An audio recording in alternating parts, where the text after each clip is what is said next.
நீங்க பாத்துட்டு இருக்கிறது பாத்தீங்கன்னா ஒரு ராயல் என்ஃபீல்டு தாங்க. ராயல் என்ஃபீல்ட்ல கார்பரேட்டர் வேரியன்ட். நீங்க மைனர் மாதிரி ஒரு வெள்ளை சட்டை போட்டுட்டு ஏரியால ஜம்முன்னு ஒரு வண்டி வாங்கி ஓட்டணும்னு நினைக்கிறீங்களா? அப்ப இந்த வண்டி உங்களுக்கு தாங்க. இந்த வண்டி பாத்தீங்கன்னா 2015 மாடலுங்க, சிங்கிள் ஓனர் கண்டிஷன்ல இருக்கு. வண்டி இன்ஜினை பத்தி சொல்லணும்னா பக்கா தெளிவான இன்ஜின், பக்கா தெளிவா இருக்கு. அவுட்லுக்குமே பாத்தீங்கன்னா 15ங்கிறதுக்கு இதுல சொல்லவே முடியாது. வேணும் லேட்டஸ்டா ஒரு 18-19 எடுத்தா எப்படி இருக்கும் அந்த அளவுக்கு நீட்டான அவுட்லுக் அவுட்லுக்கோட இருக்கு இந்த வண்டி.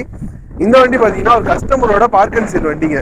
இந்த கஸ்டமர் பாத்தீங்கன்னா வண்டியை ஃபைனிங்னு எதுவுமே வாங்காம நீட்டா மெயின்டைன் பண்ணியிருக்காரு. எல்லா சர்வீஸுமே பாத்தீங்கன்னா ஷோரூம்ல தான் பண்ணியிருக்காருங்க. அப்படி இருக்க வண்டி. இந்த வண்டியில பாத்தீங்கன்னா எக்ஸ்ட்ரா ஃபிட்டிங்கே ஒரு 4-5,000 ரூபா பக்கமா போட்டிருக்காரு. இந்த வண்டிக்கு அந்த கஸ்டமர் கேட்ட விலை என்ன தெரியுமாங்க? 1,55,000 ரூபா கேட்டாரு. பண்ணவே முடியாதுன்னு சொன்னோம்.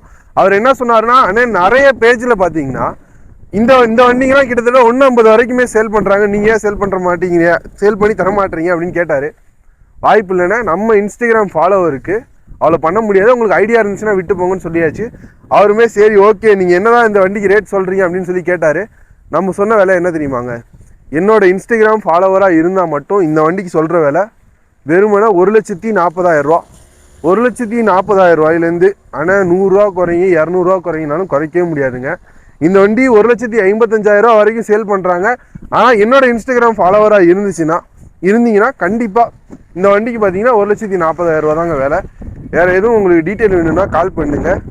ஆனால் அப்புறம் இன்னொரு விஷயம் நல்லா தெரிஞ்சுக்கோங்க. இந்த புல்லட் வாங்குற ஐடியாவில் இல்லாதவங்க சொல்லுவாங்க, ஆனால் புல்லட்டோட விலை பார்த்தீங்கன்னா அன்னைக்கே அவ்வளோ இல்லையே, இன்னைக்கே இந்த ரேட்டுன்னு. ஆனால் புல்லட்டோட விலை பார்த்தீங்கன்னா அன்னைக்கே கண்டிப்பாக அவ்வளோ இருந்திருக்காது.